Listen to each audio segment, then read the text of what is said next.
railways transformed Britain. From town to town and city to city, the tracks spread. They changed the way we live forever. But there was a darker side to the advent of the railways.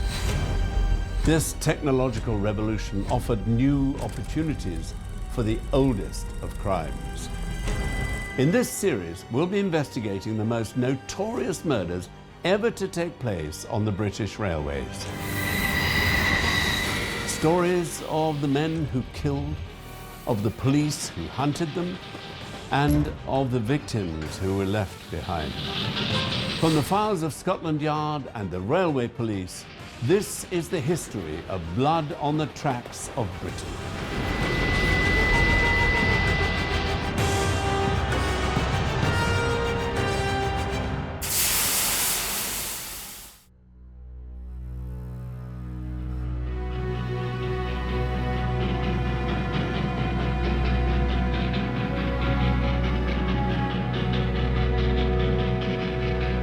It was not the first time he'd been sentenced to death. The 23-year-old former soldier said nothing as he was taken away. A condemned cell was waiting for him. Would he pay the ultimate penalty this time? Or would he escape the noose once again?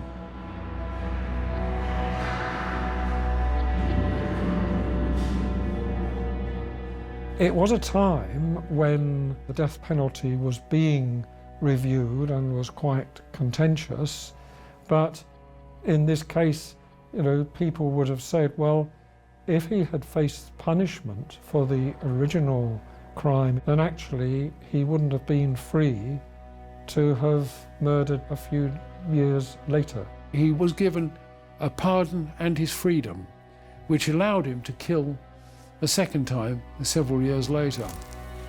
This is a case where a nice, inoffensive man might not have died if an earlier death sentence had been confirmed.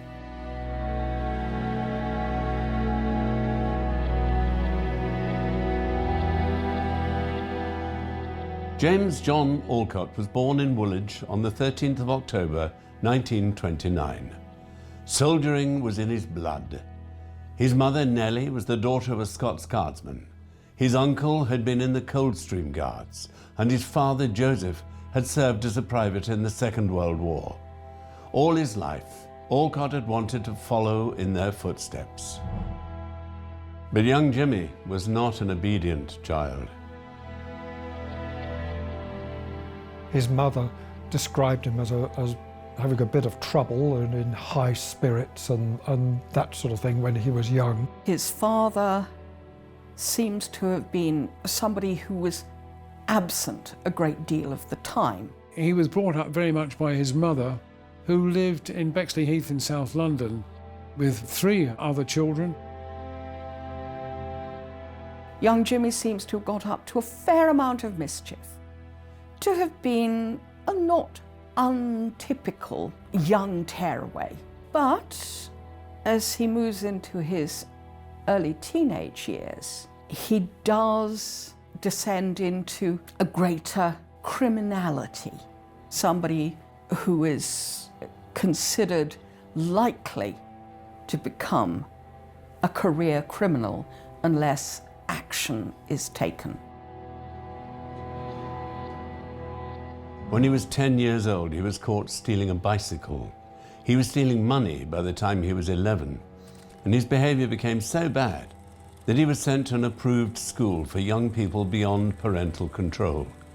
He was at the institution in Farnborough for 3 years.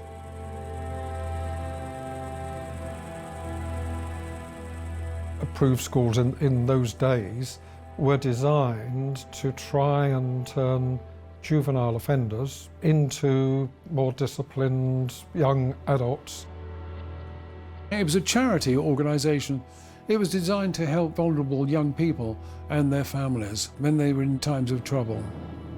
For Jimmy Olcott to end up in one of them was a real positive attempt to make him into a useful member of the community. But Olcott never gave up on his dream of becoming a soldier. When he left school, he joined the local cadets. In 1947, he turned 18. He'd grown into a tall and handsome young man. He volunteered for the Grenadier Guards. He was posted to Germany.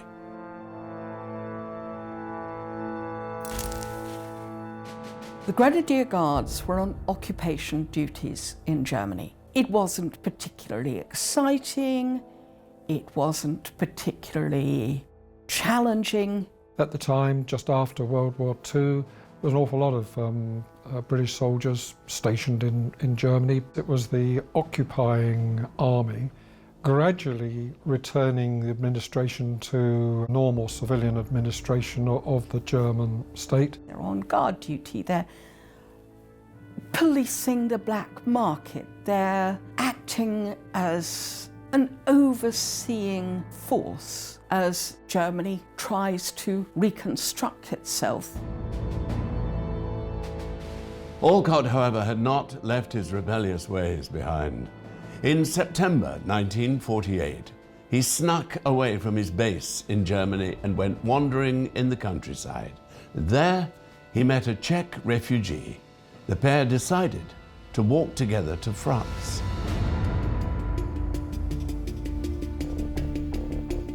Basically, Jimmy gets bored and decides to abscond. He's fed up with being a regular soldier. He's very clearly fed up with rules, regulations, and being told what to do.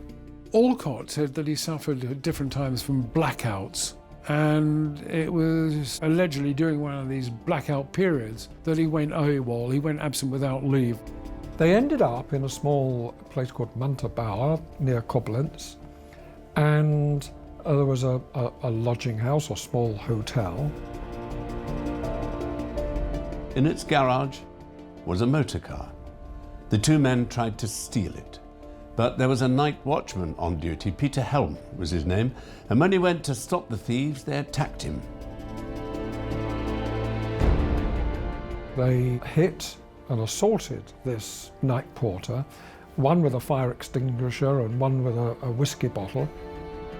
We don't know what exactly instigated a brutal and fatal attack on the night watchman.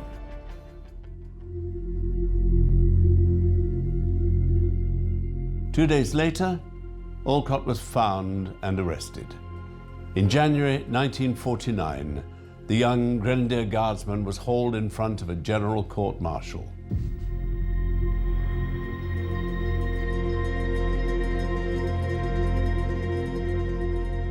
A general court-martial is the highest level of court-martial, and it is the only one that has the power to pass a death sentence. The normal court-martial dealt with all ranks in the army and general breaches of military law.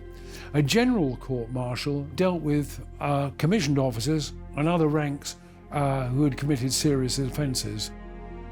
Effectively, it was a criminal trial, but within the military system with military law that governed how the proceedings should take place. Olcott insisted he was innocent. The night watchman had offered them coffee, he said, but had then thrown boiling water in their faces. Olcott and his Czech friend had fought back in self-defense. He was not believed. Olcott was found guilty of murder and sentenced to death. But as the 19-year-old waited in a cell in Germany, his story took an extraordinary turn. Olcott's parents, Nellie and Joseph, didn't know about their son's arrest or his conviction. They'd received no official notification, and it was only when an army chaplain wrote to Mrs. Olcott that the truth came out.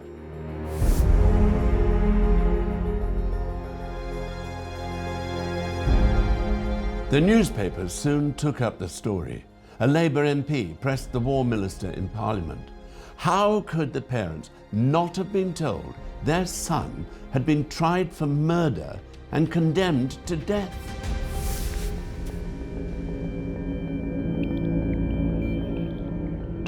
Jimmy's family are shown in the newspapers as a family that is shocked by the sentence passed on their son. So it's a human interest story. There is a subtext in there that A, he'd killed a foreigner, and B, that the attack had also involved another foreigner. So there's something of a hint reading between the lines of perhaps it was the foreigners who really did the fighting. Death sentences handed down by court-martial had to be officially confirmed by the King, but for Jimmy Olcott the confirmation was delayed and delayed. Then, early in April 1949, a dispatch rider pulled up outside the home of Nellie Olcott. He was carrying a letter from the War Office. At first, Mrs. Olcott was too frightened to open it. When she finally worked up the courage to read the letter, she burst into tears. Her son's death sentence had been quashed. Jimmy was coming home.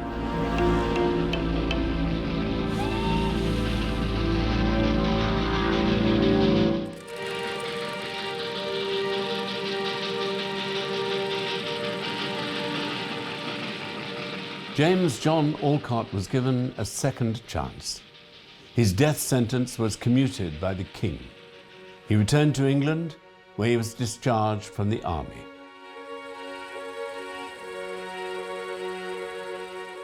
The royal prerogative of mercy does not overturn the conviction. That still stands.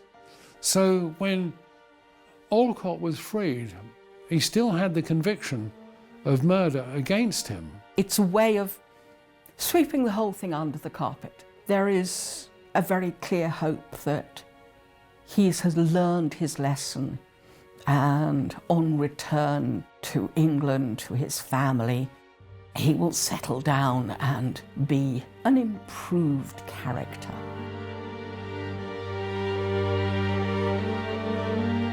Still just 19 years old, he began to build a new life for himself. He got a job on the railways. It was a time of change in Britain. The post-war Labour government had embarked on a massive programme of nationalisation and reform. There was a brand new system of social security. The National Health Service had been founded, and strict controls were introduced on what could be built and where. The reforms touched almost every aspect of life in Britain, and the railways were no exception. Originally, of course, they'd been set up by individual private companies with their own routes. Gradually, these had sort of amalgamated together. But during the war, they'd had to coordinate an awful lot more because of the war effort.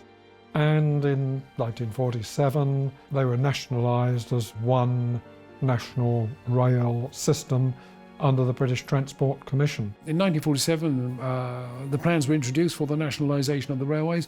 In 1948, nationalisation did take place, and there was this unification of all the companies into this one major unit.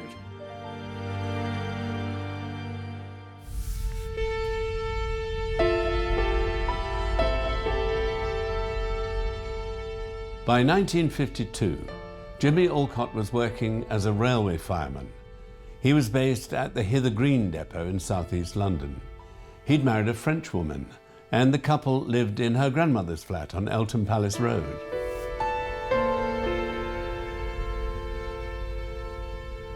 He was a sociable man. It's certainly something that was noted of him by his fellow workmates at Hither Green, that he'd always stop for a chat rather than getting on with his job. He got a job on the railway as a fireman, stoking the boilers of steam engines, which were very common in those days. He doesn't seem to have distinguished himself in any particular way. He's just average. He doesn't make waves, but he doesn't win the approval of his superiors.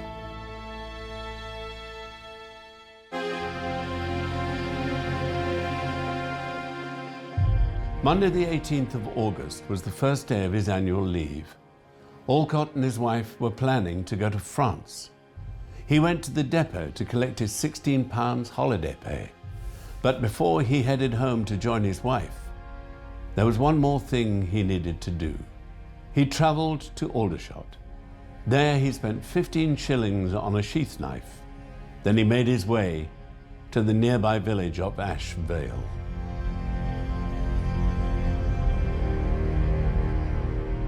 He never seemed to go back to his wife and take her to France as he'd promised, and perhaps that was part of his unreliable character, that he was wandering off. It's very plain that he deserts again, whether it's intended to be long-term, whether it's aberration, we just don't know, because he never provides any credible explanation. I find myself speculating that he's trying to meet up with old friends. It's an area he would have had a reasonable knowledge of because of his school days and because of his military career. It was probably that memory that had drawn him down to that area, and he visited the railway station.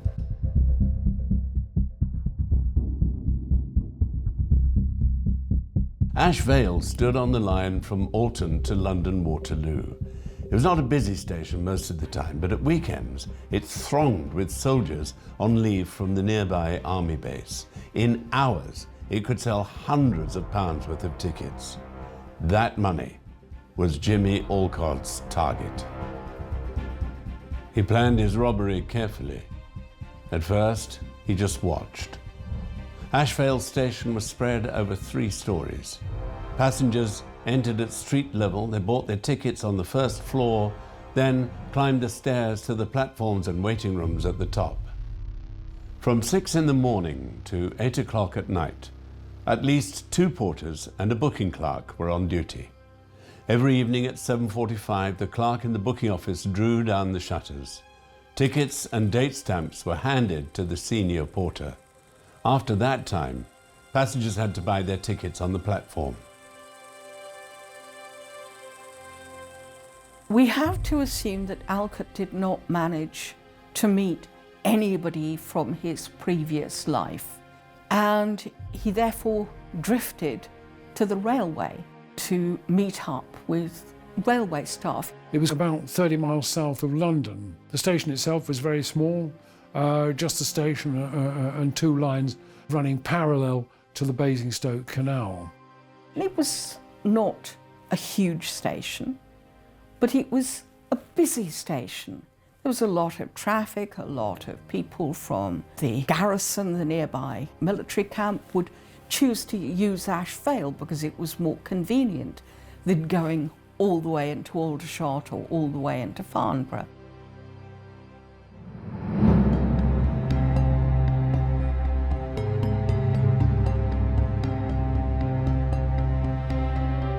On Thursday, the 21st of August, Olcott returned once again to Vale station.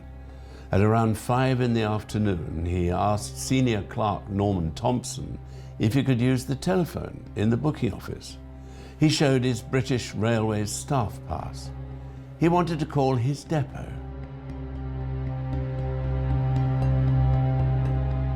He worked the sidings at Hither Green, which was quite a large goods yard, and in shoveling the sort of clinker, which is the remains of ash from the boilers of these steam engines, he'd apparently shovelled some of this out and had injured one of his colleagues. An unconsidered motive behind his actions this week is an expectation that he's going to be disciplined or even dismissed on his return from his holiday, and that he wants to find out what's happening. Olcott was let in. He phoned his depot. They were going to check, he said. Could he wait there for a call back?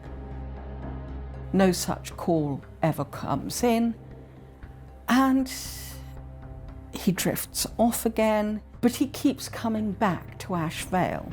Olcott was hanging around the station. There's no other way to describe it. He was there all the time. In retrospect, it does seem that he was actually examining the normal working practices of the railway staff on that railway station to see what the pattern was when the booking office would close and so on. There was no attempt to conceal an identity, which is surprising in view of what he was planning. By closing time, Olcott had become so chummy with Norman Thompson that the older man offered him a lift back to Aldershot on his motorbike. Olcott knew the staff, their duties, their schedules. He knew where the money was kept and how he could access it, and he had the knife. Everything was ready. The next day was Friday. It would be one of Vale's busiest days of the week, the perfect day for a robbery.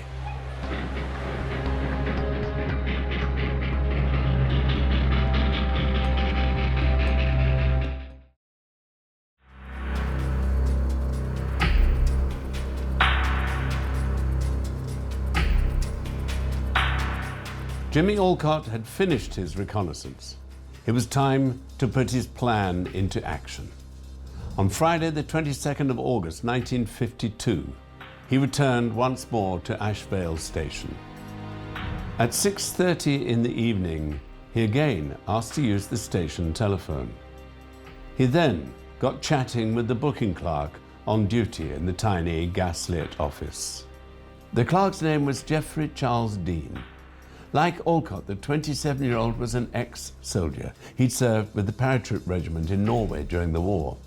By August 1952, he had a 5-year-old daughter, and his wife was expecting their second child.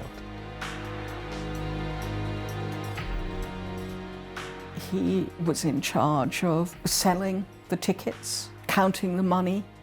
He was the booking office clerk, so he was in charge of running that.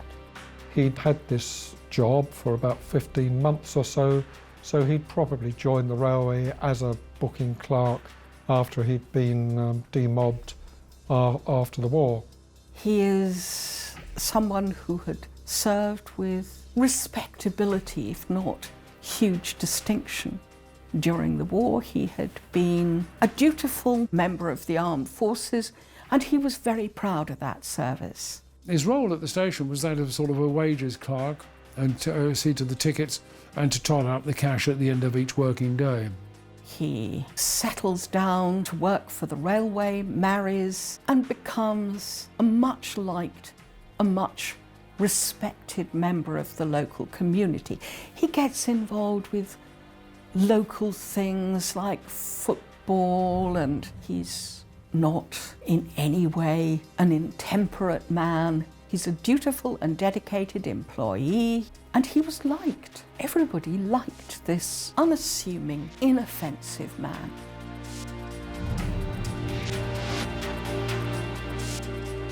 Olcott lingered in the booking office with Dean. Like everyone else, he was soon calling Jeffrey Dixie.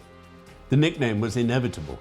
Dixie Dean was not only a world-famous footballer, he'd also worked on the railways as a boy.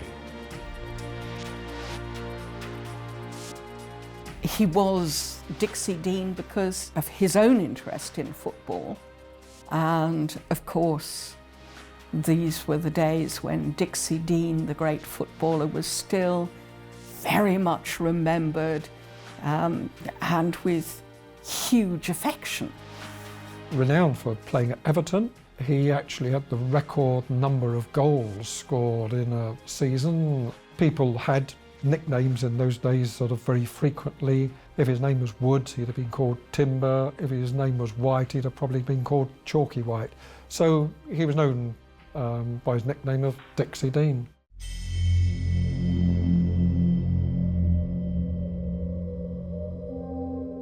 At 7:45, as usual, Dixie closed the office hatch. He handed the tickets over to the senior porter on duty. He told him he'd be staying a little late to work on his accounts. A change in the fares was coming and he wanted to be ready.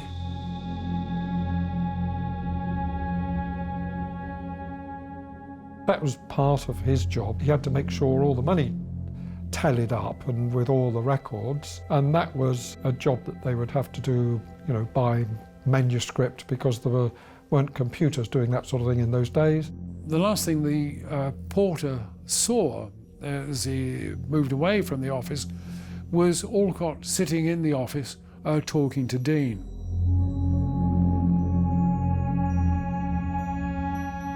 Olcott was still there as Dean counted up the day's takings.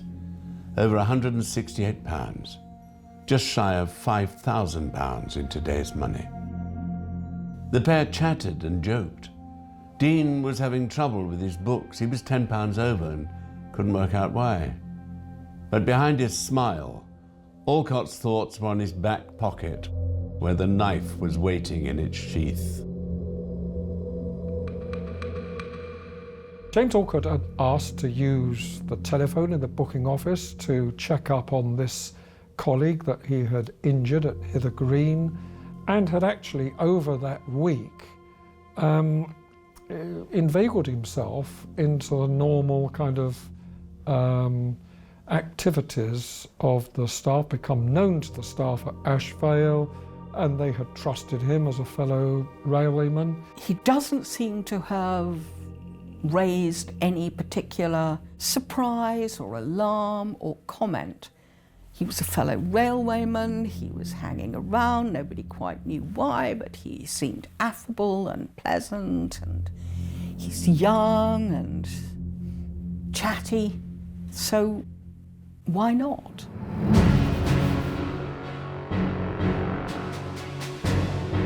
At 8:45 that evening, Army Corporal Kenneth Vincent arrived at Vale station. He climbed the steps to the first floor and went to the booking office to buy a ticket. The wooden shutter was down, but he could hear people inside, muffled voices, a scuffling sound. He rapped on the sill with the coin, but nobody came to the hatch. Then he saw the notice. After 8 p.m, passengers must buy tickets upstairs. The corporal left. He didn't know it, but just inches away on the other side of the hatch, Jeffrey Dean was fighting for his life. Olcott's attack had been sudden and vicious. He plunged his knife into the back of Dean's neck, but the booking clerk had fought back.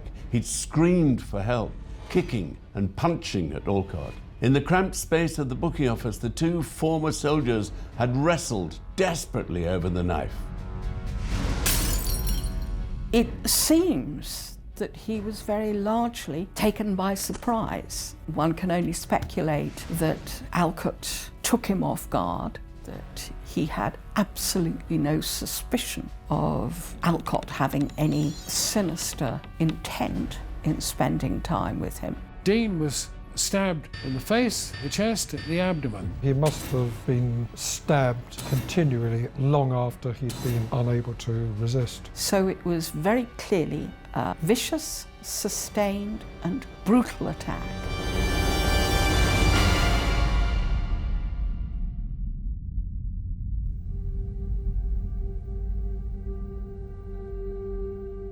Shortly before 9 o'clock, a 15-year-old porter spotted something strange.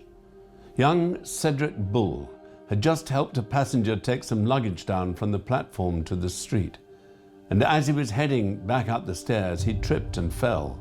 Getting up, he saw a light on in the booking office.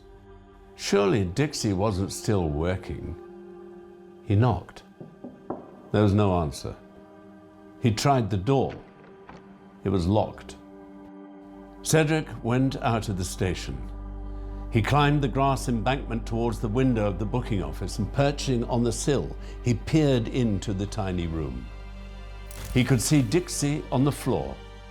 The booking clerk was covered in blood, and he wasn't moving. The boy scrambled back down the slope and ran inside. he alerted the station master, Mr. Luck, who ordered the office to be forced open.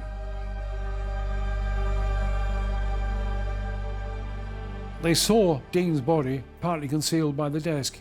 He was lying in a great pool of blood. The safe door was opening, and there was about £160 worth of cash had been taken from the safe. Now, this must have happened within a very short time of the murder having happened. It's sometime between 8 and 9 that the murder was perpetrated. The body was actually found just after 9. Poor Jeffrey Dean had suffered some really serious injuries. He had been stabbed 20 times. One behind the ear was particularly deep and fatal. Another stab wound got the jugular. He had 7 stab wounds in the back, 9 in the chest, one of which went through the sternum, the chest bone, into the heart. Basically, there was no question of Dean being able to survive this frenzied attack.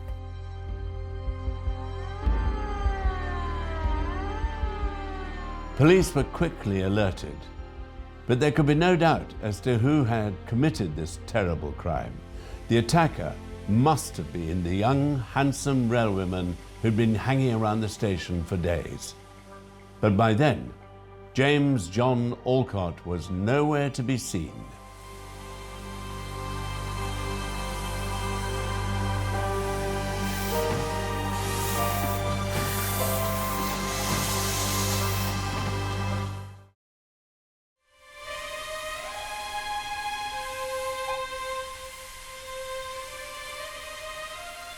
Police arrived at Vale station within an hour of the murder. The booking office was photographed. Then the body of clerk Jeffrey Dean was removed to Farnham mortuary.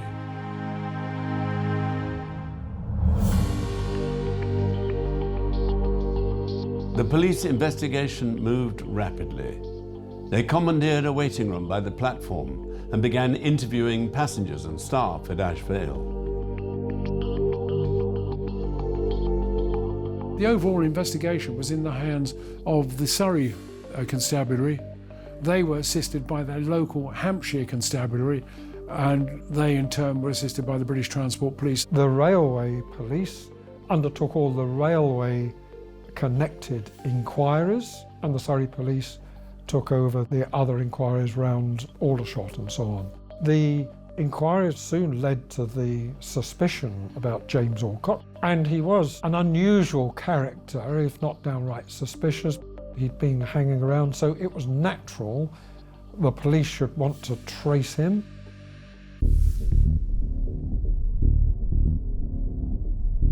A description of the chief suspect was circulated to cafes and shops in the area, and a check was made of all local hotels and lodging houses. Police quickly scored a lead. There was a bed and breakfast in Aldershot at number 10 Victoria Road. A young man had checked in there late the previous night. The owner, Mrs. Edith Dagger, confirmed to a police constable that her new guest matched the description of the wanted man. In the front bedroom on the first floor, the constable found a blood-stained navy blue jacket. In the pocket were 2 10-shilling notes and a passport in the name of James John Olcott.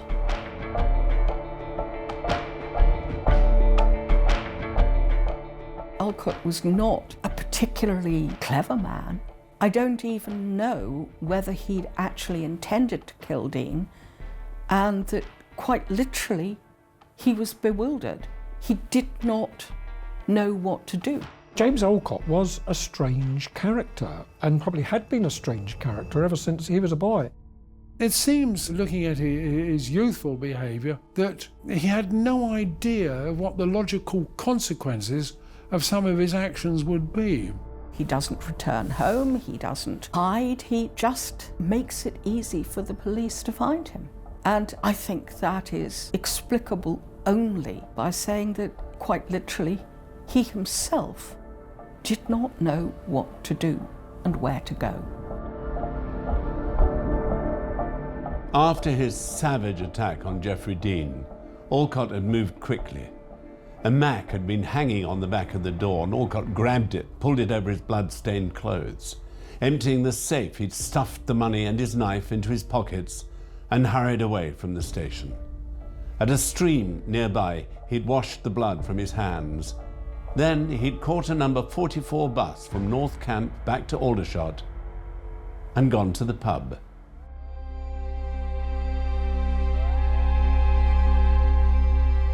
It is very difficult to work out exactly what was going on in his mind.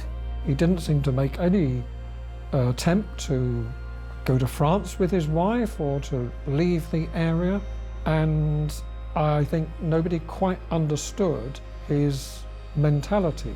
He had his passport with him, and instead of making his way abroad or back to London, he stayed overnight in the area, and so a door-to-door inquiries the next morning quickly located his presence.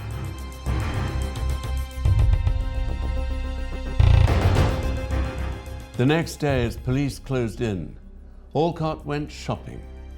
He bought a new jacket, some grey flannel trousers and a pair of shoes. He wrapped his old trousers in paper and dumped them on waste ground near Ordnance Road in Aldershot. But when he returned to his lodgings at 11:15 that night, the police were waiting for him.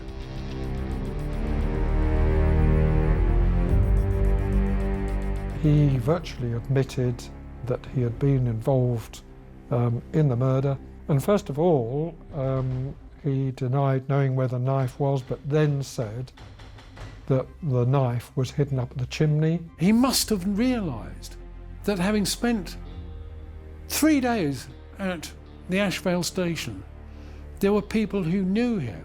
They knew his name. They knew the station he worked at in London. They'd seen his British Rail pass. When he was arrested, he made no secret of the fact that he had been responsible for the attack. So there was never any question of it being important to look for anybody else.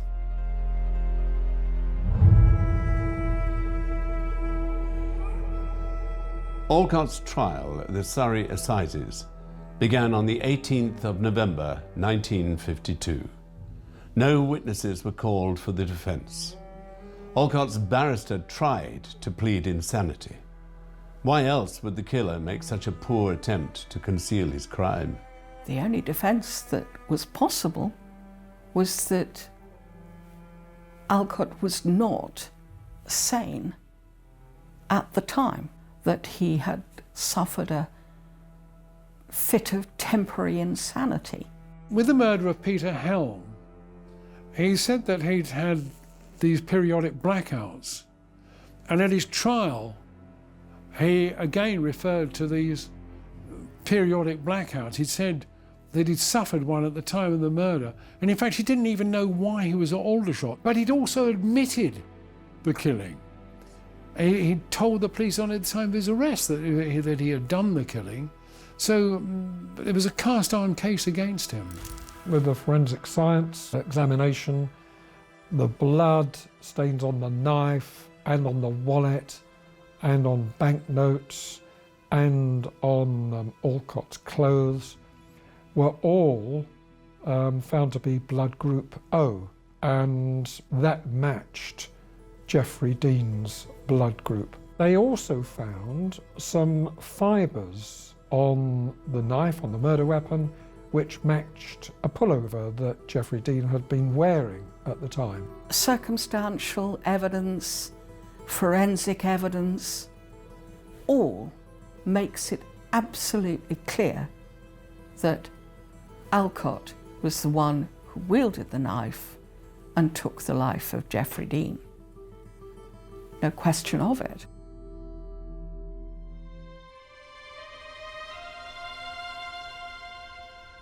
The jury, 10 men and 2 women, deliberated for 20 minutes. Then they returned with their verdict. Olcott was guilty. The judge, Mr. Justice Finnemore, sentenced the 23-year-old to death. Olcott had heard the words before, But this time there'd be no newspaper campaign, no questions in Parliament, and no reprieve. Olcott was executed at Wandsworth Prison on the 2nd of January 1953.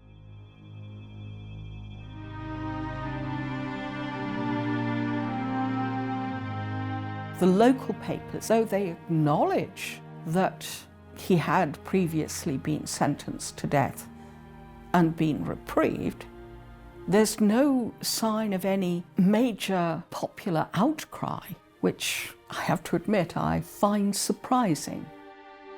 Perhaps out of loyalty to the armed forces and the Grenadier Guards, they just regarded it as something very separate from if it had been a murder that had been committed on British soil. To have criticised the previous decision would, of course, have been to criticise the recently deceased king. So I think that helps to explain why more is not made of that particular aspect. And it's more a question of, well, he was lucky before, this time justice has caught up with him properly. He knew what he was doing. He seemed to plan the murder because he bought the knife in advance. He seemed to be casing out the railway station in order to work out the best opportunity for committing the crime. The real sympathy goes to Dean's wife and daughter, and that's where the real comment comes in. In many ways, Olcott is dismissed.